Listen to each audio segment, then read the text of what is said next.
Então, quando vocês acharem, dá um joinha aí para eu saber que todo mundo achou.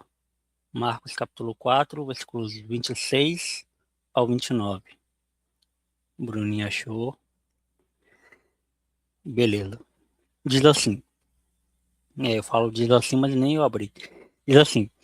Ele prosseguiu, dizendo: O reino de Deus é semelhante a um homem que lança a semente sobre a terra.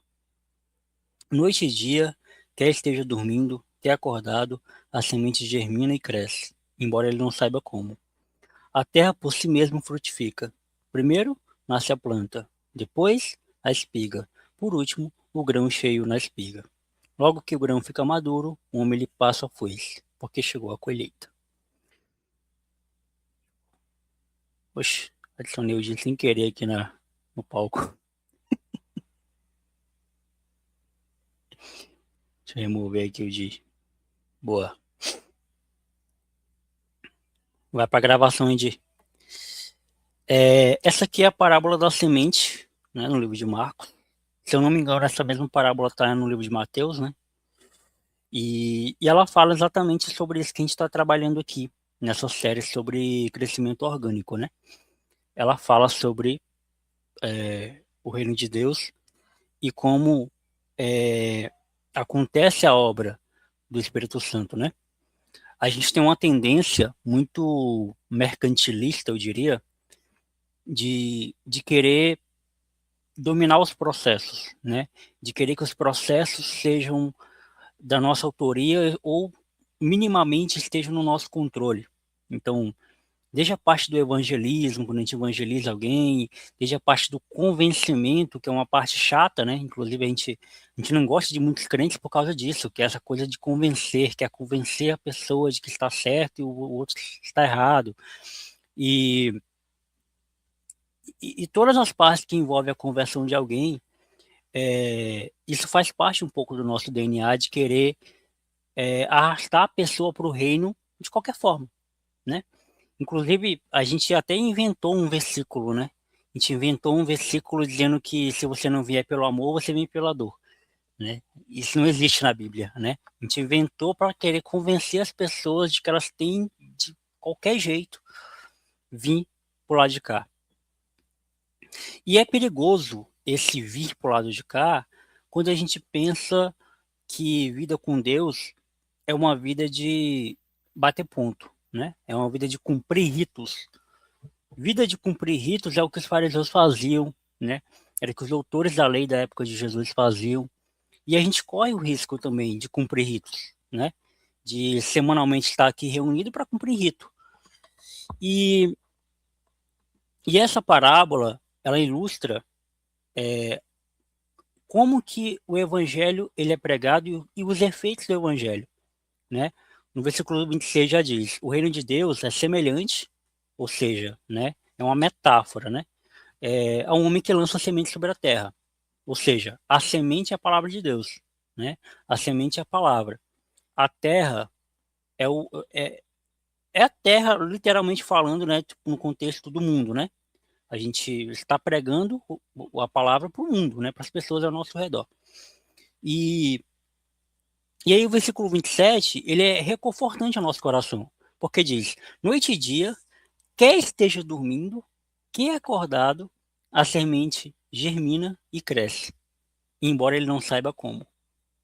Ou seja, a gente muitas vezes esquece que a nossa única função, e, e às vezes até essa única função a gente ignora, a gente não consegue fazer, é pregar o evangelho, né? É espalhar a boa nova de Jesus, é falar de Jesus para as pessoas.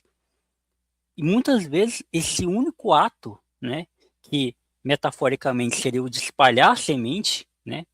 Esse único trabalho que a gente tem, se é que podemos chamar assim, é de pregar o evangelho. Muitas vezes nós não fazemos isso. A gente acha que a gente precisa fazer algo a mais. Sendo que não. Noite e dia, quer a gente esteja dormindo, quer a gente esteja acordado, essa palavra vai chegar. Lembra que o texto bíblico fala que a palavra do Senhor não volta vazia? Quando você coloca uma semente na terra, alguma coisa acontece com essa semente. Seja a água que vai levar ela, vai escorrer ela, seja o bicho que vai comer essa semente, ou seja ela que vai brotar e nascer alguma coisa, né? E todo esse processo, ele é um processo divino. É Deus quem faz todo esse processo, né? Tem uma frase atribuída a Lutero muito é, engraçada, né? Que ele fala que ele não fez nada, né? Ele pregava e Deus fazia a obra enquanto ele bebia vinho com seus amigos, né? Que Lutero bebia demais. É, e é engraçado no sentido de que não foi Lutero que fez nada. De fato não foi, né? Além de pregar as 95 teses, né? Em frente à igreja e chamar a atenção aquelas coisas que estava de errado na igreja daquela época, além de ler a Bíblia com outros olhos. O resto realmente foi o Espírito Santo que fez, né? A reforma foi o Espírito Santo que fez, usou pessoas para isso, usou Calvino na Suíça, usou Zwingli, usou o próprio Lutero, usou outros reformadores, o Knox, né, na Escócia, usou pessoas na Europa, usou pessoas na América do Sul também. E, então, o Senhor usa as pessoas que Ele quer usar. Ele usa os seus semeadores para semear a terra, né? Só que toda a obra, ela acontece de forma divina. É o Senhor que faz. E aí eu quero repetir algo que eu falei na semana passada. Isso não significa que a gente não possa adotar estratégias. Um agricultor, quando ele vai semear, ele também tem estratégias. Não é qualquer época do ano que ele sai plantando as coisas, né? Tem todo um estudo, né? Tem a lua, tem a posição da lua, tem a época do ano, tem a chuva, tem o sol.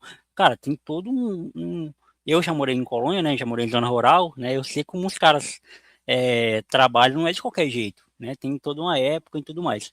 Da mesma forma, e a gente tem o momento oportuno, né? De pregar o evangelho, de saber o momento certo, de saber para qual pessoa a gente vai pregar. Só que existe uma pregação silenciosa, né? Tem uma música do Jorge Camargo muito legal que se chama Fale de Amor, que ele fala, fale de amor, se for preciso, use palavras. Ou seja, a sua própria vida tem que ser um instrumento de pregação. A sua própria vida tem que refletir Jesus. A sua própria vida tem que falar de alguém que não é você, né? Então, quanto mais a gente fala de nós, menos de Jesus a gente está falando. Então, a gente tem que transparecer em nós o que Jesus faz através de nós, né? Versículo 28. A terra por si mesma frutifica. Primeiro, nasce a planta, depois a espiga, por último, o grão cheio na espiga. Ou seja, a palavra pregada, a palavra anunciada, ela vai ter o seu efeito, né? É, é, a gente plantando essa semente no coração da pessoa, o Senhor vai trabalhar aquela palavra na vida dela. Ela vai crescer algo dentro dela, vai surgir um fruto a partir daquilo, né? E o versículo 29, logo que o grão fica maduro, um homem lhe passa a foice, porque chegou a colheita. E aí vai chegar a hora da gente ir receber esse fruto, né? E colher esse fruto. Lembrando que, voltando para o versículo 26, a parábola fala que o reino de Deus é semelhante a um homem que lança a semente na terra. Ela não fala que a igreja é semelhante ao homem. Então ele está falando do reino de Deus. Então não necessariamente a pessoa que você evangelizou vai para a sua igreja. Ela vai fazer parte do reino de Deus, que ultrapassa qualquer compreensão de igreja, de denominação, de CNPJ, de instituição, sabe? De lado A, lado B, lado C. Ultrapassa qualquer compreensão. Que essa é outro instinto nosso de querer que as pessoas façam parte de nós, né? Do nosso grupinho, do nosso jeito. Às vezes a pessoa não se encaixa. Às vezes a pessoa prefere ir numa igreja presencial mesmo, que ela prefere, acha melhor ter o contato, o calor humano das pessoas, o abraço das pessoas. Outras pessoas vão preferir esse estilo aqui, que é o nosso, eu já trabalho home office mesmo, então para mim a igreja de forma online ainda é melhor, porque já estou aqui no conforto da minha casa, consigo almoçar enquanto escuto a palavra, consigo interagir com os irmãos. Ou a outra pessoa vai preferir um outro estilo de igreja. Ah, não gosto de igreja mais assim, eu gosto de igreja mais assim. Mas a palavra está sendo pregada em todas elas, né? Aqui a gente não se reúne para ficar só batendo papo e ir embora.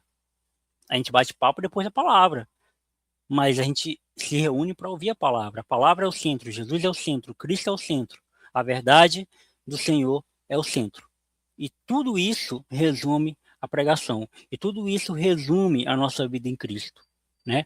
Então, para concluir, o que eu queria que a gente entendesse, dando continuidade a essa série que a gente está falando de crescimento orgânico, é de que não depende de nós, não depende de nós que as pessoas se convençam que elas estão erradas ou que elas estão certas, não depende de nós que as pessoas se convençam de que Cristo é o único e verdadeiro Salvador e suficiente Salvador, mas depende de nós uma única coisa: semear.